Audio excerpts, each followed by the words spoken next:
ഫെബ്രുവരി 8 സുഖപ്പെടാം. യെശയ്യാ 38:1-8.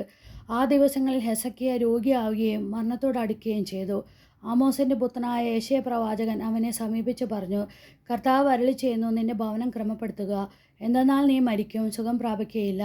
ഹെസക്കിയാ ചുമരിന്റെ നേരെ തിരിഞ്ഞ് കർത്താവിനോട് പ്രാർത്ഥിച്ചു, കർത്താവേ, ഞാൻ വിശ്വസ്തയോടും പൂർണ്ണ ഹൃദയത്തോടും കൂടി അങ്ങയുടെ മുമ്പിൽ വ്യാപരിച്ചുവെന്നും അങ്ങേക്ക് പ്രീതികരമായത് എപ്പോഴും അനുവർത്തിച്ചുവെന്നും അങ്ങോൾ ഇപ്പോൾ അനുസ്മരിക്കണമേ.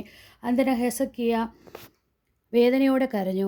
അപ്പോൾ യെശയ്യായ്ക്ക് കർത്താവിൻ്റെ അരുളപ്പാടുണ്ടായി.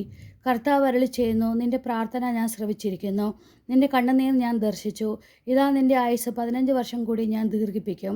ഞാൻ നിന്നെയും ഈ നഗരത്തെയും അസീറിയ രാജാവിൻ്റെ കരങ്ങളിൽ നിന്ന് രക്ഷിക്കുകയും ഈ നഗരത്തെ സംരക്ഷിക്കുകയും ചെയ്യും. കർത്താവിൻ്റെ ഈ വാഗ്ദാനം നിവൃത്തിയാകുമെന്നതിന് അവിടുന്ന് നൽകുന്ന അടയാളമാണിത്. ആഹാസിൻ്റെ ഘടികാരത്തിൽ അസ്തമയ സൂര്യൻ്റെ രശ്മികളേറ്റുണ്ടാകുന്ന നിഴൽ 10 ചുവട് പുറകോട്ട് തിരിയുന്നതിന് ഞാൻ ഇടയാക്കും. അങ്ങനെ ഘടികാരത്തിൽ നിഴൽ 10 ചുവട് പുറകോട്ട് മാറി. കർത്താവേ, അവിടുന്ന് ഞങ്ങളുടെ പ്രാർത്ഥന ശ്രവിക്കുന്നവനും കണ്ണുനീർ തുടയ്ക്കുന്നവനുമാണെന്ന് ഇന്നത്തെ വചനത്തിലൂടെ ഞങ്ങളെ ബോധ്യപ്പെടുത്തുവന്നല്ലോ. ഹെസക്കിയയുടെ പ്രാർത്ഥന ശ്രവിച്ച് അവൻ്റെ കണ്ണുനീരൊപ്പി അവൻ്റെ ആയുസ് 15 വർഷം കൂടി അങ്ങ് നീട്ടിക്കൊടുത്തു. അങ്ങയുടെ വാഗ്ദാനങ്ങൾ ഞങ്ങളിലും പൂർത്തീകരിക്കപ്പെടുന്നതിന് ഞങ്ങൾ അങ്ങേ ആരാധിക്കുന്നു.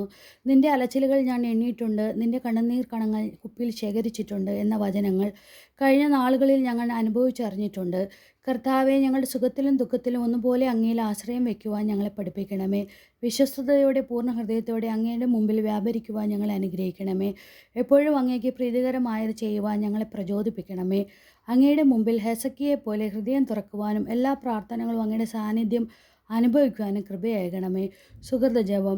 ഈശോയെ ഞങ്ങളെ സൗഖ്യമേ, ഈശോയെ ഞങ്ങളുടെ സൗഖ്യമേ, ഈശോയെ ഞങ്ങളുടെ സൗഖ്യമേ. നമ്മുടെ കർത്താവായ മിശിഹായ്ക്ക് സ്തുതി.